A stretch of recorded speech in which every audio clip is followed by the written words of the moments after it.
is going on, everyone? Welcome back to another episode of Explore the Mouse podcast. And this is actually the very first virtual, or can I call it virtual? It's the very first YouTube video podcast. And so a lot of people don't know YouTube actually added a section where you could do podcasts now. I've been wanting to get this up and running again for the longest time. The nice thing about this, though, now is that I can do this virtually from anywhere. I could also even bring people in on the show, which would be fantastic. But this is my first episode back and my first episode on YouTube platform. So thank you so much for joining in. And if you guys are loyal listeners of Explore the Mouse, welcome back. If you're brand new, welcome. My name is Eric Lagaikis. I am your host for Explore the Mouse podcast. And Explore the Mouse has actually blown up a lot since the last episode, in the sense that we have done so much more. Becoming a travel agent and doing all of those type of things, to becoming annual pass holders and being at Disney World a lot more, to even maybe looking into getting closer and living near Disney World. Who knows? There's a lot of things going on with Explore the Mouse right now. But today I wanted to talk about the Food and Wine Festival, because the Food and Wine Festival is still fresh. It is still within its very first week or so. And we were there on day one, and I actually just wanted to talk about some of the food that we experienced there. Because the Food and Wine Festival it was good. It had its bright moments and it had its extreme downside moments. So I wanted to really kind of recap that on this episode, show you some of the pictures that we actually have taken. If you haven't seen them yet, definitely go check them out on our Instagram. Also, we do have a YouTube video that's up of our whole experience, but I wanted to kind of sit and talk about it even a little bit more detail. So let's begin. I want to talk about the things that we hated, because the list of things that we hated is a lot shorter than the things that we liked. Number one on our things that we hated was the America Pavilion. The America Pavilion had one of the worst dishes of opening day. Now, I have seen a lot of videos from a lot of influencers since then that have gone back, and they must have seen it or they must have realized it, but they changed it. I'll get into that in a second. But the sandwich I'm talking about is the Italian beef sandwich. It was mimicked off of a Chicago beef, which, if you don't know what a Chicago beef is, it is a bun, and it has shaved beef in it, giardiniera, which is a like pepper mix that has like carrots and cauliflower and celery and peppers. It's delicious. It can go on anything, and it's typically dipped into a juice, but they gave you the au jus on the side. And if you look at the video that I'm showing you, you'll kind of see a little bit of what it looks like.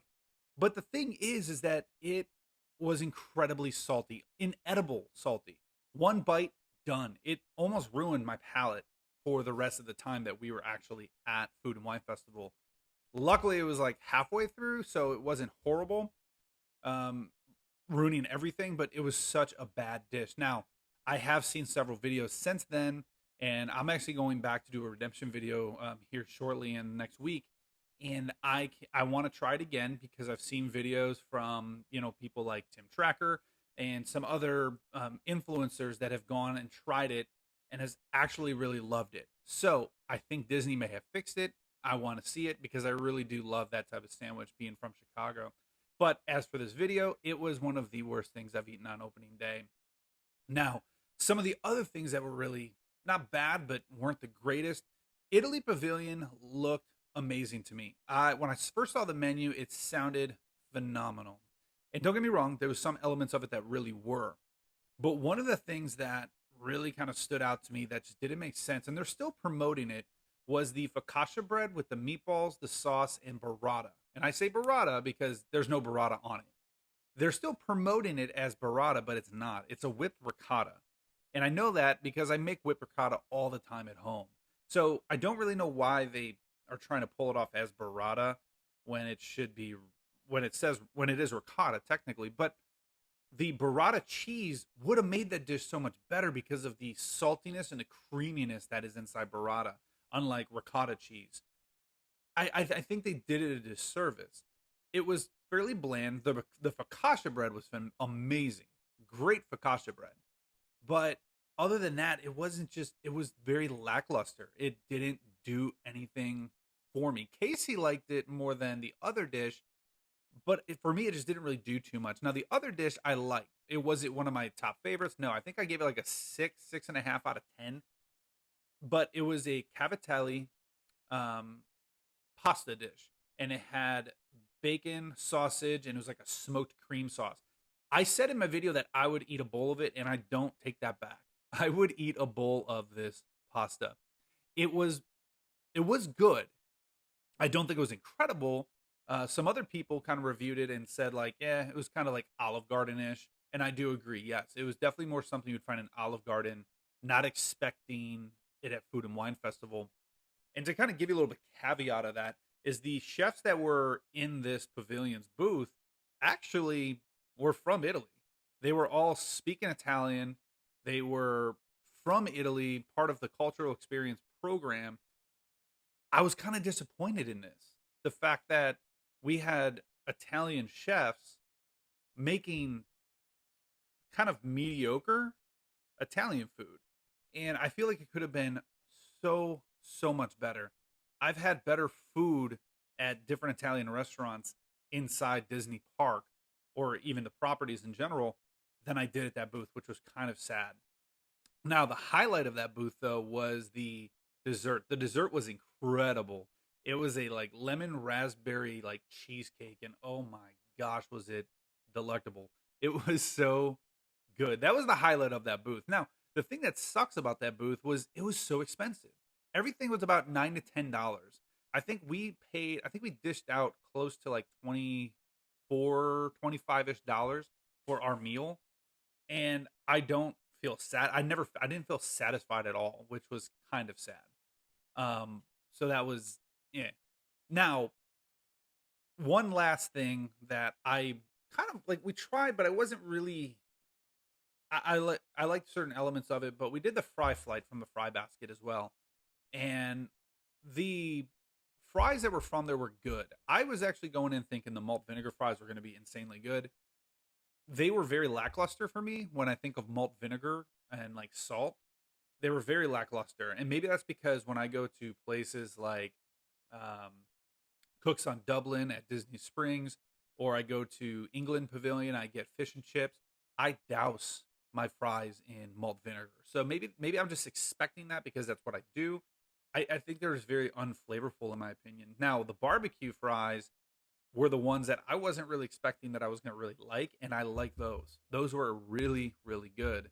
Along with the sweet potato casserole fries, those things were just insane. But that's because I love those flavors. Love fall. Happy it's pumpkin season, by the way. And actually, as I record this, tonight is the very first Mickey's Not So Scary Halloween party. So fall is here, according to Disney. But the sweet potato casserole fries were insanely good, but the barbecue fries were, wow, they were really good. The one thing I did not get, and I'm actually kind of sad I didn't because I kind of missed over it, was we didn't do the pickle fries or fried pickle spears.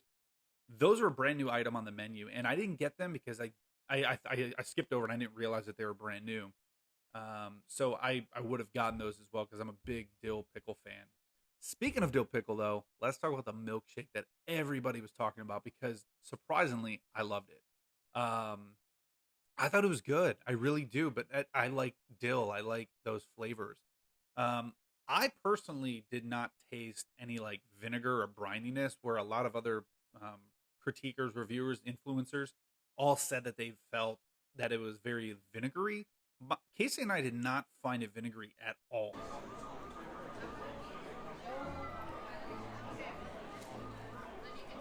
That is strangely good.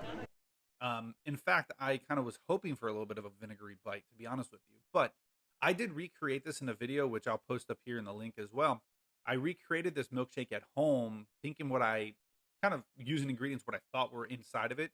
And let me tell you, not only did I mimic it, I made it better. And I'm not just saying that, but Casey even agreed. She's like, this is so much better. It tastes more balanced. The one that you can get at Brewing at Odyssey really wasn't super balanced, and that was a problem for me.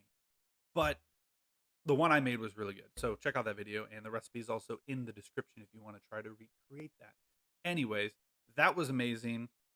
They also had we tried the peanut butter and jelly wings, and those were really good. They weren't as good as Steakhouse 71 in my opinion, but they're very, very close. They were up there. Um, the other wings that were on the menu, we did not try. I did wish we tried the orange cardamom, but again, we're going back. We're going to go back and probably do several more videos on Food and Wine Festival before it's over. But I wanted to try the orange cardamom. I did want to try the extremely spicy ones with curry, but I do not do spices well as I used to do spice. So I did not want to ruin the whole day eating spicy wings. So we opted out and just said, hey, peanut butter and jelly wings. Plus, we wanted to compare them to the Steakhouse 71s as well. But Brewing Odyssey is a great place. We are definitely going to go back there as well because I also tried the other drink, which is the Twinnings tea slushy, and it had the almost like an orange creamsicle Dippin' Dots on top. That was really good, really refreshing too on a hot day. So if you guys are at the parks and you're inside Epcot and it's super hot, which it really is right now in Florida, go get that drink because honestly, it's super refreshing. But across from there is Mexico, which is actually where we started our journey. If you watch the video, and Mexico was there was one of the menus that I said I think is going to be the clear cut winner of this year, just based off of menu alone. And they didn't disappoint. Let me tell you that. Do I think they're a clear cut winner? No. But did they disappoint? Absolutely not. The menu was phenomenal. The short rib taco and the carnitas tostada were really good.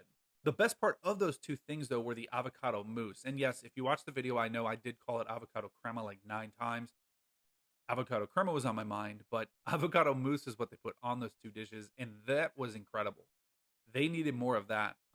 So if you do ask for maybe like on a side, get some more avocado mousse because it's so good. And I think they were good. They were good. It was a good Mexican food option. Do I think it was the greatest? No, I don't, but I do think it was pretty good.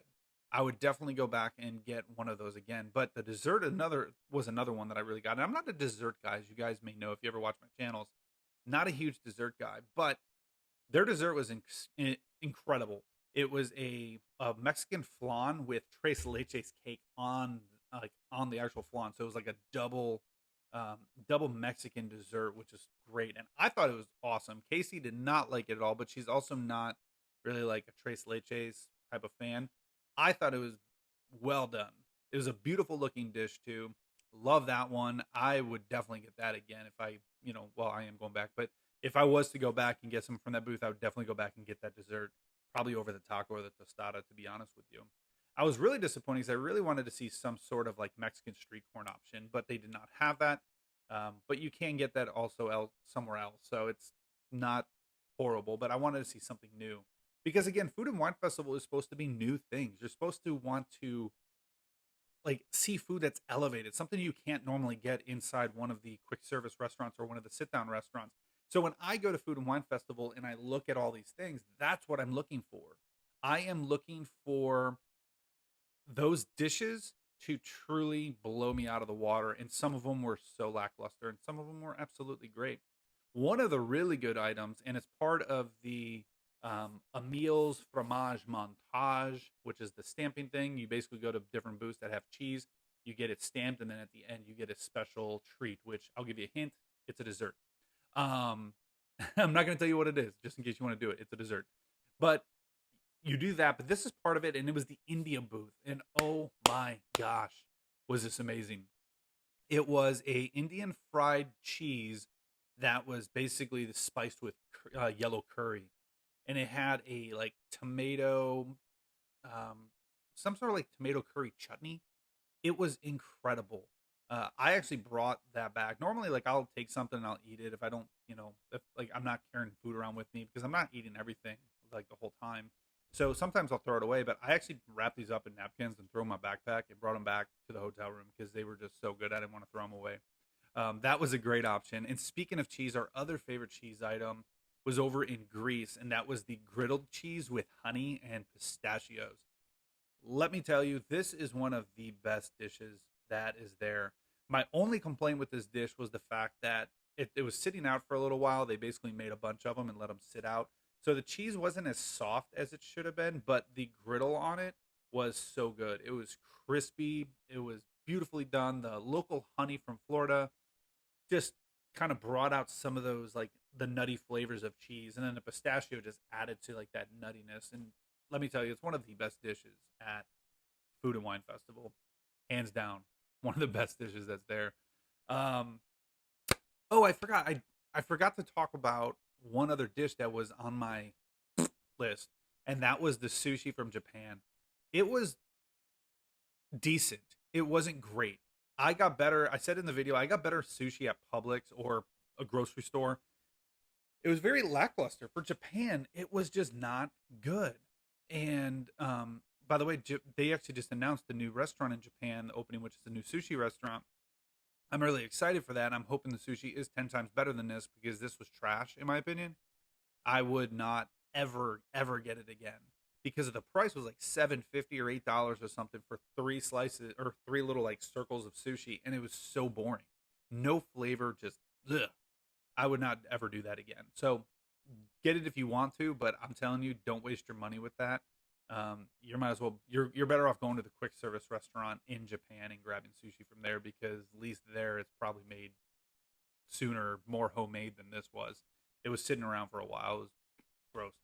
But yeah, that's it. Ugh. But the Food and Wine Festival this year did have a lot of great options, and a lot of booths were very bland or vanilla. They just didn't like there was menu items that haven't changed in forever, and I don't understand why. It was not good. It definitely was not good. So if you're gonna go to the Food and Wine Festival this year, or you already have, one, let me know in the comments what you think if you've tried any of these items. I'm really curious to see because obviously with different chefs, different days, some things may be better. Like the Italian beef sandwich may have been really bad that day. And I've talked to other several influencers as well that were there on day one, and they all agree they got the batch that was just bad. And some influencers that were there later in the day actually didn't have a bad experience with it. So somewhere throughout the morning to the like later evening, they switched out, and then since then have fixed it. So again, that's the nice thing about Food and Wine is that you could always go back and kind of redemption. But it's just those things like me is that if you're gonna do something, you better do it insanely well, especially at Food and Wine, especially because we're paying that much money. I could have gone to Oktoberfest and paid $65 a person and had a smorgasbord of German food that would have satisfied me a million times more than most of the food I ate at Food and Wine, and for less money. We spent $250 at Food and Wine Festival. That's disgusting. And I don't mind spending money on good food, but when the food is so lackluster, like most of the food that we ate, you kind of start thinking, why did I spend money on that? And that's the problem that I have with it. And being a former chef, I have an issue with that. Because if I'm putting food out to someone, especially if they're spending a lot of money on something, I want that food to blow their mind away. I don't want them to walk away going, that was gross. I wasted my money, never going back. I want them to come back and say, yeah, I'm going to come back. I'm going to spend $10 on that dish over and over and over again because it was so good. That would be my goal as a chef. Now, caveat to that is I know that it's hard on large scales like Food and Wine Festival for these chefs to mimic 100% to get those things out because they're not making things to order, right? You have people that are in long lines. So they're just basically whipping things out, plating it, and then having them sit under a heat lamp. And then as people come up, boom, boom, boom, here you go, here's your food. So I'm not knocking that at all because as a chef, I get it. I understand why they're doing it. It's production. They're doing mass production. They're feeding thousands of people per day, for the whole length of this festival, which runs from whatever it was, August to November. I mean, it's long. It's one of the longest food festivals at Epcot. So I don't blame the chefs for that. But again, if you're gonna create something, that thing better have such an amazing punch that people are just gonna want to scramble back and pay the money for it. Because for $250, I would have rather have gone to any other sit down restaurant inside of Epcot. I would have gone to Monsieur Paul, to be honest with you, and I couldn't afford it with that. That's like where I sit.